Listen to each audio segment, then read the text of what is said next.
لگائی، کس نے نظر و نیاز دی، کس نے نظر و نیاز نہیں دی، کس نے ہمیں پکارا، کس نے ہمیں نہیں پکارا، کون سجدہ ریز ہوا، کون سجدہ ریز نہیں ہوا۔ ہم اللہ کی قسم اٹھا کے کہتے ہیں ہم تمہاری پوجا پاٹ سے بے خبر۔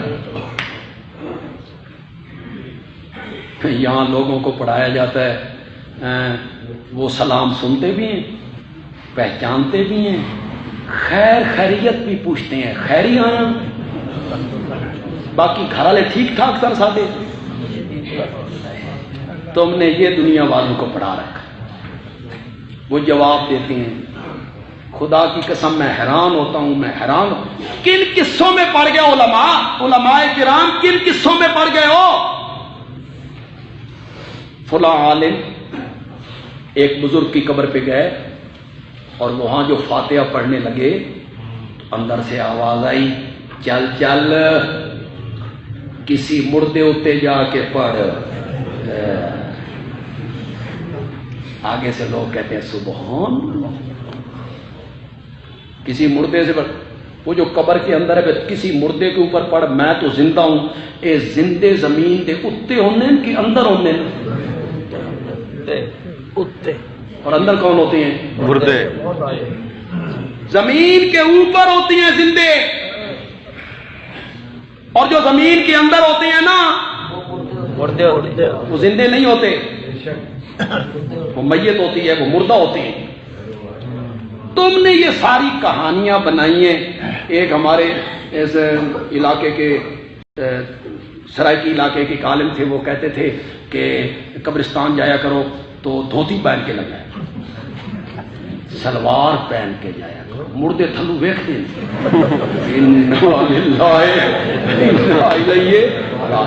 حد ہو گئی۔ اتنا کسی نے نہیں پوچھا کہ مولانا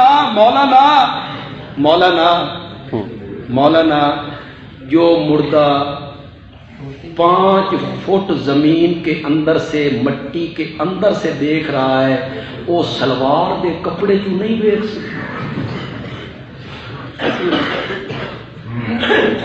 یہ سوچو ہی کسی نے، پتہ نہیں کہاں سے یہ مسئلہ بنایا۔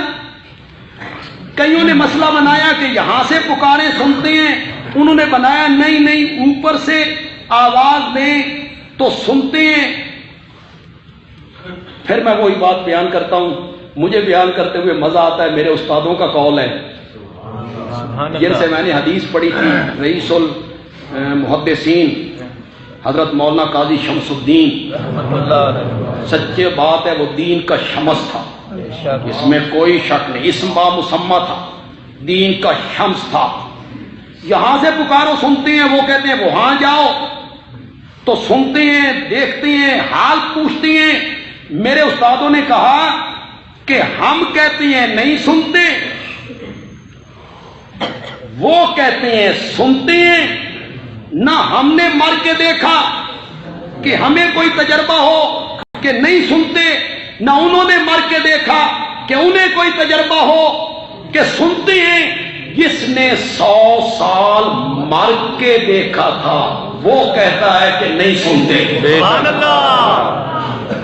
کوئی آیا ذہن میں کہ کون نہیں آیا؟ کون تھا وہ؟ حضرت عزیر علیہ السلام۔ انہیں تو تجربہ تھا، انہوں نے تو مر کے دیکھا تھا، 100 سال دیکھا تھا۔ اور ان سے جب پوچھتے ہیں اللہ کم لبستا، تو وہ کہتے ہیں لبست یومن، رہے تھے کتنا؟ 100 سال۔ عجیب بات ہے، مردہ کھاتا نہیں، مردہ پکڑتا نہیں، مردہ دوڑتا نہیں، مردہ چائے نہیں پیتا، مردہ کبڈی نہیں کھیلتا، حرکت نہیں کرتا۔ یہ جو روح ہے مردے کی واپس آئی ہے، ایک کنج بڑھ گئی، کنج روح واپس آئے، جسم کے اندر روح واپس آئے تو پھر چلنا بھی چاہیے نا۔ روح جو آ گئی، روح آ گئی تو پھر چلنا چاہیے، روح آ گئی تو پھر کھانا چاہیے، روح آ گئی تو پھر سونگنا چاہیے۔ روح جو آ گئی. اور اگر وہ چلتا نہیں، پکڑتا نہیں، کھاتا نہیں، پیتا نہیں تو مان جاؤ کہ سنتا بھی. بے شک بے شک. یہ جو ہمارا مسلک ہے اشاعت التوحید و سنت اور عین قرآن کے مطابق ہے. بے شک. انک لا تسمع الموتى، میرے پیغمبر تو مردوں کو نہیں سنا سکتا. یہ آیت سب سے پہلے میں نے عدم سماع پر پیش نہیں کی، میں نہیں پیش کر رہا ہوں. آپ کہتے ہیں شاطی پیش کرتے ہیں جی. اس سے پہلے کس نے کی ہے؟ اس سے پہلے مسند احمد اٹھا. سب سے پہلے کتنے لوگ اس بات کو سمجھیں گے؟ کتنے لوگ اس بات کو سمجھیں گے؟ سب سے پہلے اس آیت کو مردوں کے نہ سننے پر اس شخصیت نے پیش کیا تھا جو شخصیت اتنی اعلیٰ ہے کہ 22 جگہوں پہ جس کی رائے وحی الہی کے مطابق ہو گئی تھی. حضرت عمر رضی اللہ عنہ. سب سے پہلے انہوں نے پڑھی. جب نبی پاک نے بدر کے کافروں سے بات کی نا اور مرے ہوئوں سے، تو حضرت عمر نے کہا یا رسول اللہ آپ ان سے کلام کر رہے ہیں جن کے جسم میں روح کوئی نہیں، جبکہ قرآن میں اللہ کہتا ہے انک لا تسمع الموتى. کس نے پیش کی؟ حضرت عمر. پھر اس کو پیش کیا میری ماں عائشہ صدیقہ نے. پھر اس کو پیش کیا امام اعظم نے. پھر اس کو پیش کیا دارالعلوم دیوبند کے مفتی اعظم نے، مولانا مفتی عزیز الرحمان. انہوں نے پیش کیا.